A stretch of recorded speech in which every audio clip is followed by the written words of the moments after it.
This is Yahoo Finance Live. I'm Julie Hyman. We are watching the futures here just a couple minutes until the opening of trading. And we want to bring in to talk more about the setup today and for the remainder of the year, Lisa Erickson, Senior Vice President and Head of the Traditional Investment Group at U.S. Bank Wealth Management. Lisa, thanks for being here.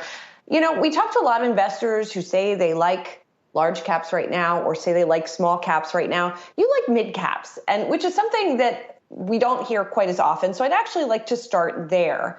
Why it is that you are looking specifically at mid caps right now? Well, good morning, Julie, and thank you for the question on mid caps. We really do see that as an area of interest right now, and for a couple of reasons. One is our outlook is generally glass half full. And so with economic recovery continuing to apace and abound, really mid caps have a unique opportunity to take advantage of that. And the reason why is if you look at its sector composition, it really is more balanced between both growthier types of names as well as more economically sensitive names. And yet, on the other hand, the reason we actually prefer something like mid caps as opposed to small caps is because if you look at the quality of that sector, it's a little bit higher. And we also see very balanced price momentum between the value names in the mid-cap area as well as the growth names. So all of those are reasons for our interest. There, the opening bell on Wall Street, a lot of balloons coming down the heads of executives at Coursera.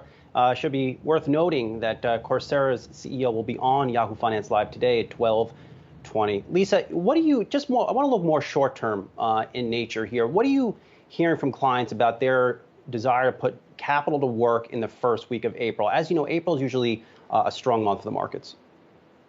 Well, absolutely, Brian. We're encouraging our clients to continue to put cash to work. And while certainly there's some nervousness over everything that's happened over the last year in terms of the ups and downs and the volatility in the market, we see clients being increasingly willing to do that. And again, it's really on the pace of what's going on both in the economy as well as with the vaccinations.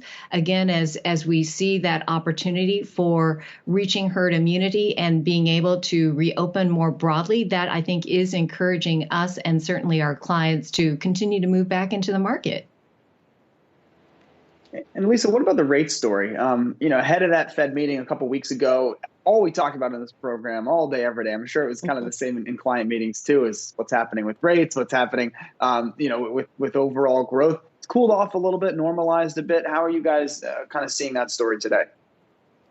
Miles, I appreciate the question about rates because it is certainly a factor that we're monitoring. And while on the one hand, rising rates are a positive in that they show that both the bond market and the equity market are positive about the prospects for growth, if rates rise too quickly and in a disorderly fashion, that could throw off the stock market. And simply because then you've just got higher interest rates that are competing with the potential returns of the stock. So it is something we're monitoring right now. Again, our overall view is still glass half full, but it is an important aspect we want to monitor.